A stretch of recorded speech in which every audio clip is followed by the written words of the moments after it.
झी5 वर संपूर्ण episode free मध्ये पाहण्यासाठी खाली दिलेल्या लिंक वर क्लिक करा।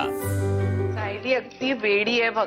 हो, तिला असं वाटतंय की आपली मनं जिंकली तर श्रीला जिंकता येईल, पण तिला माहिती नाहीये श्री आपलं सर्वस्व आहे। त्याची मर्जी राखली की आपल्यासाठी दुसरं काही करण्याची आवश्यकता नाही।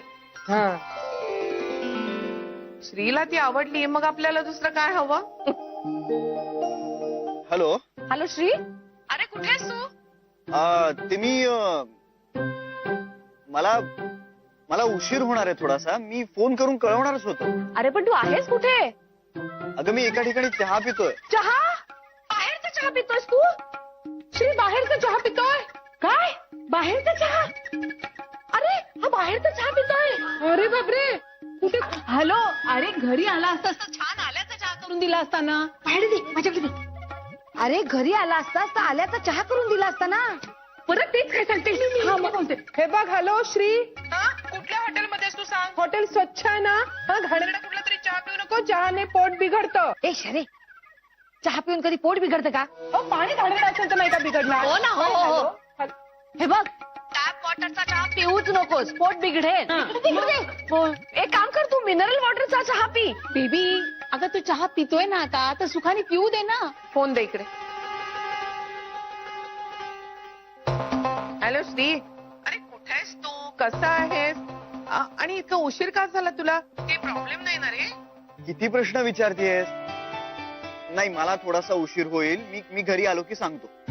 हा, bye bye bye bye bye. काय झालं? काय बोलला? कट केला। गोष्टी आई हो काळजी वाटत असेल ना तिला खूप? हो।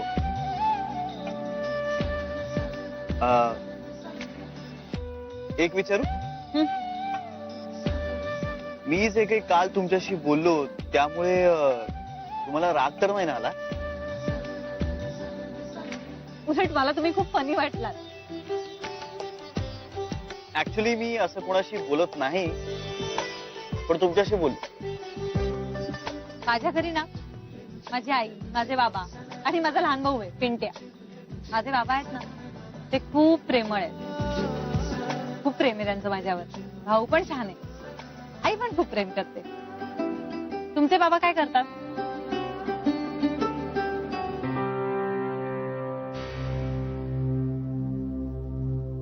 माझे बाबा माझ्या लहानपणीच आम्हाला सोडून निघून गेले, माझ्या जन्माच्या आधीच। Oh I am sorry. No, that's okay, I have got used to it. आधी मलाही खूप त्रास व्हायचा, पण आता सवय झाली। बाय द वे, तुमची आई काय करते? माझी सख्खी आई माझ्या लहानपणी गेली। Oh I am sorry. No, it's okay. पण माझी सावत्र आई आहे ना, ती अगदी सख्ख्या आईप्रमाणे प्रेम करते माझ्यावर। आता माझ्या लग्नाचं बघतीये।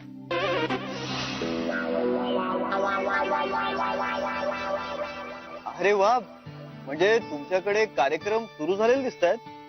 हो। पण मला तुम्ही विचाराल ना, तर लग्न अशाच माणसाशी करायला हवं ज्याच्याशी खूप चांगली मैत्री आहे तुमची, किंवा तो तुम्हाला मनापासून आवडतो, अशा माणसाशी। हे सगळं खूप आयडियल आहे हो। मी पण म्हणायचे, ज्याच्यावर प्रेम करीन त्याच्याशीच लग्न करीन, पण आता त्याच्याशी लग्न करीन ह्याच्यावरच प्रेम करीन म्हणते। किती झाले काका? 12 रुपये। बर, ओ थांबा, मी देतो ना, मी देतो।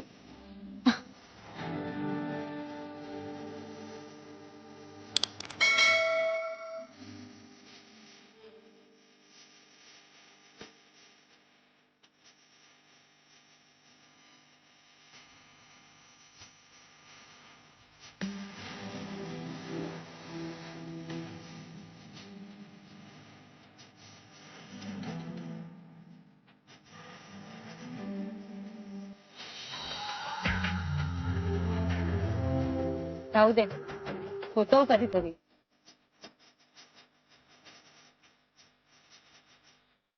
मन फ्रेंड असला ना की माझ्याकडे बरेचदा पैसे नसतात, 10 रुपये सुद्धा नसतात। आपण उद्याच्या चहाचे पैसे मी देणार नक्की। श्री, मला एक सांग, तू गाडीतून आलास तरी कसा रे एवढा भिजलास?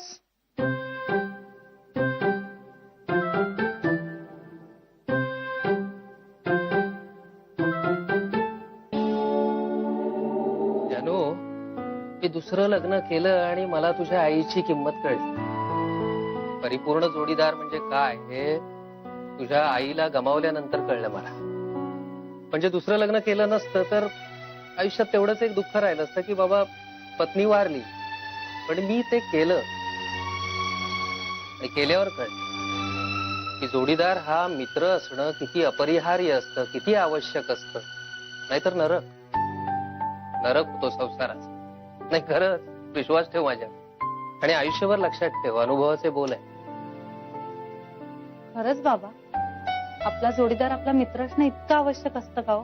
हो म्हणजे काय, आता तुझी आई आणि मी अरेंजच होतं आमचं मॅरेज, पण आम्ही दोघच होतो एकमेकांसाठी. खूप प्रेम होतं आमचं एकमेकांवर, चांगले मित्र होतो आम्ही एकमेकांचे.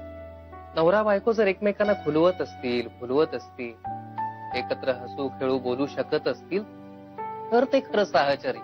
नाहीतर नुसतीच दोन शरीर जर एकत्र जखडून ठेवली तर खरपट होते सगळी.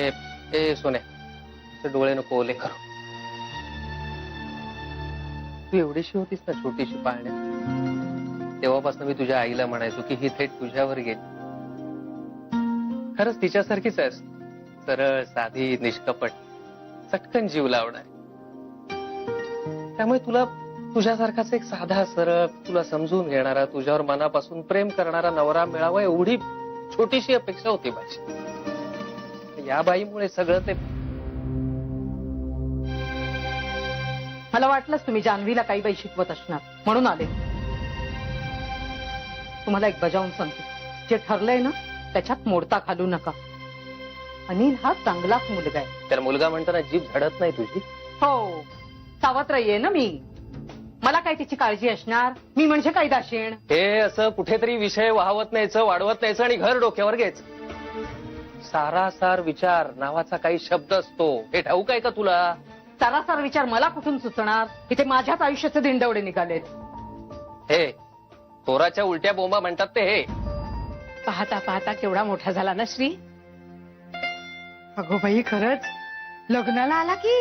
माझा तर श्री मोठा झालाय या गोष्टीवरच विश्वास नाहीये. लहानपणी त्याला दूध द्यायला गेले ना की असा टेबलाखाली लपून बसायचा ना. आणि मी भात भरवायला लागले की त्याच्या मागे पळता पळता माझी दम छाकवायची. आंघोळीसाठी बाथरूम मध्ये घेऊन गेले ना की बादलीतच जाऊन बसायचा. आणि इतका गोड हसायचा ना, त्याच्यावर रागवता सुद्धा यायचं नाही. आणि मी पहिल्यांदा त्याला हाताने ब्रश करायला शिकवलं ना, जरा वळले तर ह्याने सगळ्या पेस्टने चेहऱ्यावर डिझाईन काढून ठेवलं होतं. आणि तू घरभर त्याला घेऊन फिरली होतीस आम्हाला दाखवायला. हसता हसता पुरेवाट झाली होती सगळ्यांची. हो ना, पण ते दिवस आता पुन्हा नाही यायचे. तुम्ही सगळ्या होतात म्हणून निभावलं.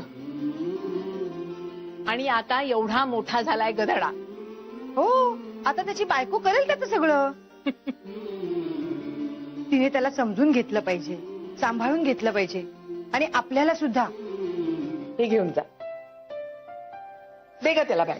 आणि नाश्ता तर करा आधी. चल. नाही नको, मला उशीर होतोय. अरे सगळं तयार आहे, फक्त वाढायची खोटी आहे. असं काय करतोस? खाऊन जा. आई, मला उशीर होतोय, खरंच निघायला हवं मला. अरे तू रोज 10 वाजता जातोस ना श्री.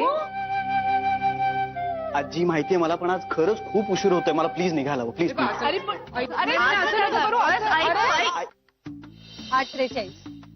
ती बस चुकली ना तर पुढे पाऊण तास बसच नाही. त्यामुळे सहसा नाही चुकवत ती बस मी. ऐका माझं, मला उशीर होतोय. मला 8:43 बस पकडायची. बाय. हा बॉस म्हणाला. हो, मी सुद्धा असंच ऐकलं. मी पण ऐकलं. हो, मी पण. मला वाटलं माझ्याच ऐकण्यात काहीतरी चूक झालेली आहे, पण हा बसच म्हणालेला दिसतोय. अरे देवा, ही काय भानगड आहे आता? आता तो घरी आल्यानंतरच कळेल आपल्याला. आपण चप्पल पुढच्या महिन्यात घेऊया. हो, मला माहितीये माझी चप्पल तुटलीये आणि मला ती घ्यायची होती, पण मी त्या चपलेचे पैसे छत्री घ्यायला वापरले. नाही, माझ्यासाठी नाही, माझ्या ओळखीचे आहेत एक जण, त्यांच्यासाठी. त्यांच्याकडे छत्रीच नव्हती. अगं तुला माहितीये आम्ही काल चहा प्यायला गेलो होतो. त्यांच्याकडे ना 6 रुपये पण नव्हते बहुतेक. मग मीच असा विचार केला की इतकं काही चपलेवाचून अडत नाहीये, फक्त अंगठाच तुटलाय. तो काय 2 रुपयात शिव नाही मिळेल. म्हणून म्हंटल की पुढचा पगार झाला की चप्पल घेऊया. झी5 वर संपूर्ण एपिसोड फ्री मध्ये पाहण्यासाठी खाली दिलेल्या लिंकवर क्लिक करा.